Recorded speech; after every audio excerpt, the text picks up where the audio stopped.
ನಮಸ್ಕಾರ ಸ್ನೇಹಿತರೆ, ನಿಮಗೆ ಇವತ್ತು ಬೆಂಗಳೂರು ನಗರದಿಂದ ಕೇವಲ 60 ಕಿಲೋಮೀಟರ್ ದೂರದಲ್ಲಿರುವಂತಹ ನಂದಿ ಬೆಟ್ಟದ ಬಗ್ಗೆ ತಿಳಿಸ್ಕೊಡ್ತಾ ಹೋಗ್ತೀನಿ.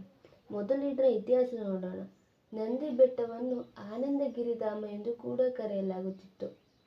ಟಿಪ್ಪು ಸುಲ್ತಾನನಿಗೆ ಇಷ್ಟವಾಗಿದ್ದ ಈ ಸ್ಥಳದಲ್ಲಿ ಟಿಪ್ಪು ಡ್ರಾಪ್, ಸಲ್ಲೆಯ ಕೋಟೆ ಮತ್ತು ಅನೇಕ ಪುರಾತನ ಕಟ್ಟಡಗಳು ಕೂಡ ಇಲ್ಲಿವೆ.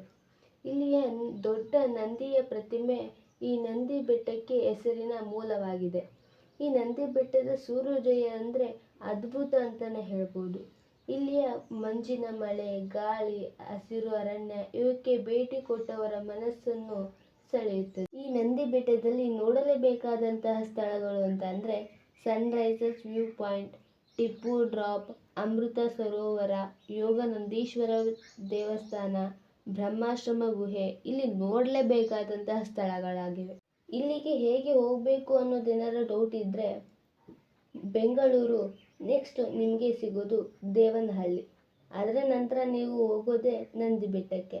ಹಾಗೆ ಇಲ್ಲಿಯ ರೋಡ್ ಕಂಡೀಷನ್ ಕೂಡ ತುಂಬಾ ಚೆನ್ನಾಗಿದೆ. ಹಾಗೆ ಈ ನಂದಿ ಬೆಟ್ಟ ಅಂದರೆ ಕೇವಲ ಒಂದು ಬೆಟ್ಟ ಅಂತೂ ಅಲ್ಲ, ಅದು ಪ್ರಕೃತಿ ನೀಡಿದ ಒಂದು ಗಿಫ್ಟ್ ಅಂತಲೇ ಹೇಳ್ಬೋದು. ವಿಡಿಯೋ ನಿಮ್ಗೆ ಏನಾದರೂ ಯೂಸ್ಫುಲ್ ಅಂತ ಅನಿಸಿದರೆ ಲೈಕ್ ಮಾಡಿ, ಶೇರ್ ಮಾಡಿ, ಹಾಗೆ ಸಬ್ಸ್ಕ್ರೈಬ್ ಮಾಡಿ. ಧನ್ಯವಾದಗಳು.